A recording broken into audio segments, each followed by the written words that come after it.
Ciao a tutti e benvenuti alla mia anteprima du Gran Premio dell'Emilia Romagna di questo fine settimana.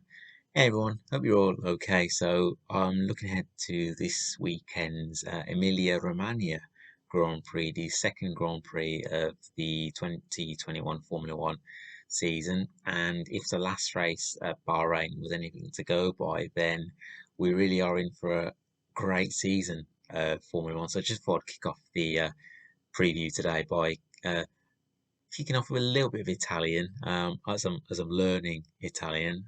So if I did sound good at the start, let me know. But I know there's a long way to go yet for me to even get to that fluent level of being able to speak Italian easily. So a long way off, but yeah, I'm enjoying it. But anyway, you don't want to know about me learning Italian.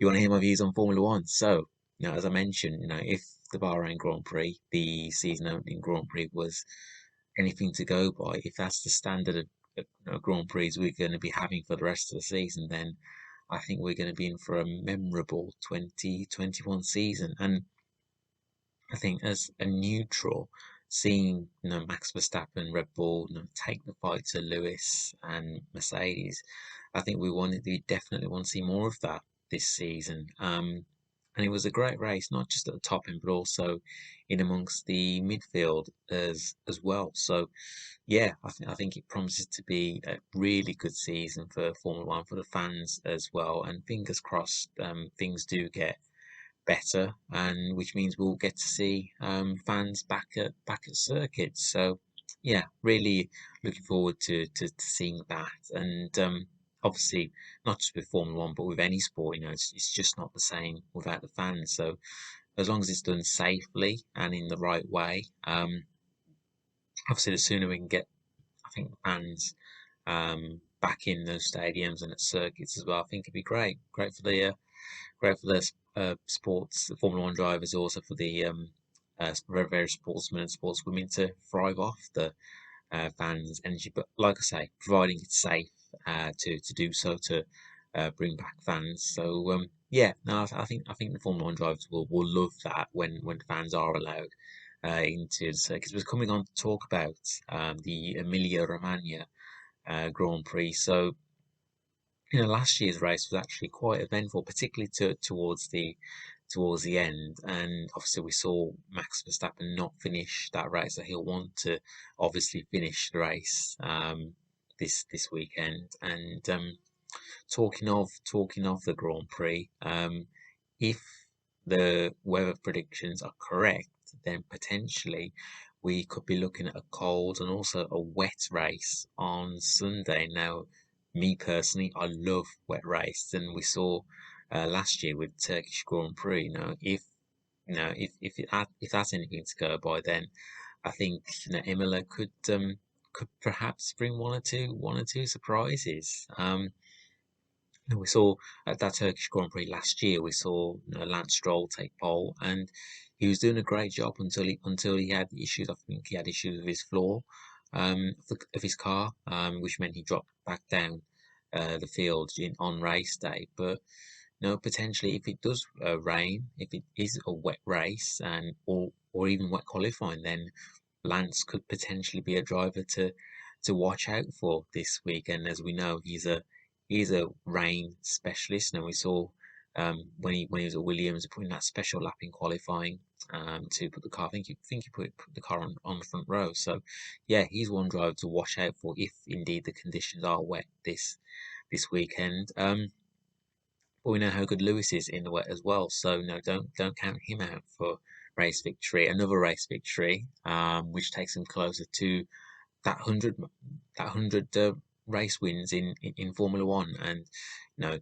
you would think that Lewis will achieve that this year, and when he does, it will be a special milestone. But to do that, he's definitely got a fight on his hand this year in Red Bull. And yeah, and I think Max he proved in Bahrain that he can definitely take the fight to Mercedes and Lewis this year. And I think from a Mercedes point of view, it just needs to see Valtteri get closer to to Max Verstappen to make it that little bit easier.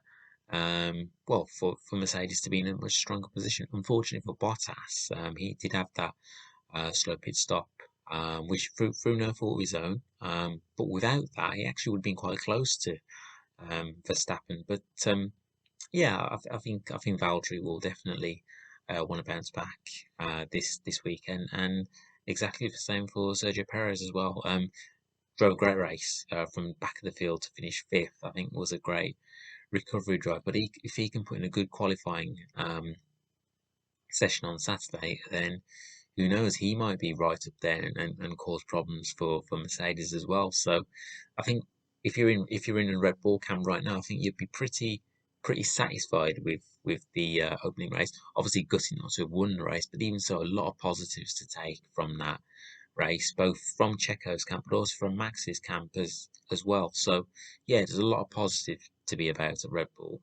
What I would say is that with Mercedes, yes, they weren't quite at their say strongest in Bahrain, but if one team can build their car pretty well and can bounce back from setbacks, it's Mercedes. So there's you know, I think Mercedes could, potentially, well, you'd expect them to be pretty strong, and obviously they're the team to beat this year. So, but Bahrain proved that Mercedes can be the fight, can be taken to them. So yeah, looking forward to seeing Mercedes v Red Bull round two this weekend. And I mentioned about Lance Stroll, about watching out for him this weekend if indeed conditions are wet. Now, in that race in Bahrain, we saw how competitive the midfield was, and I think again, if that's a sign of things to come, then I think the battle in the midfield is going to be pretty close throughout the year, and it's going to fluctuate. So one team will dominate one weekend, another team will dominate the other. So I think, as I mentioned with the weather, if it is indeed wet, then perhaps we could see a surprise result, which I think would be great. Look, if we saw someone win their first Grand Prix this weekend, that would be brilliant for the neutral. And we saw that twice last year with Pierre Gasly winning his first Grand Prix in Formula One at Monza, and also Sergio Perez winning the Sakhir Grand Prix as well, his first ever win in Formula One. So with wet conditions predicted for this weekend, then who knows? Perhaps we might see some shock results, and maybe even so, some of the teams further down the field, the likes of Williams, Haas, potentially being in contention to pick up points. And going back to Imola for the second year on the trot now. So obviously it's going to be emotional. Sadly, in 1994 we lost Roland Ratzenberger and the late great Ayrton Senna. So I'm sure when Formula One does head to back to Imola this weekend, then everyone will be paying their respects to Roland and also Ayrton. Like I say, going back to Imola, it's going to be a quick circuit, but at the same time, there's not many overtaking places. So Saturday, in terms of qualifying, could be absolutely key to get up, to get higher up that field as you can. But with a wet race potentially on the cards, then anything can happen. And that's the beauty of sport. Anything can happen, and particularly when it comes to wet races, anything can happen in Formula One, and we've seen that. We've seen some fantastic races in the rain. So if we are in for a wet race this weekend, then hopefully we are treated in for a real classic.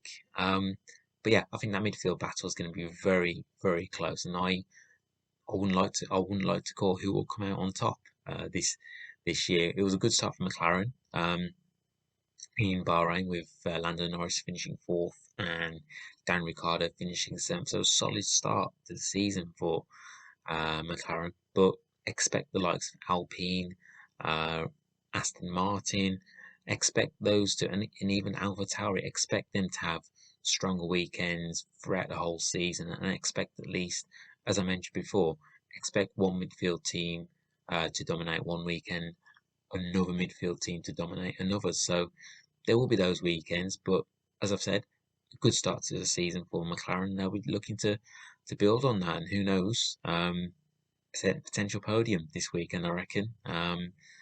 So yeah, we'll see what happens. One other bit of news, around Aston Martin. So we know that Nico Hulkenburg has joined the team as a reserve driver.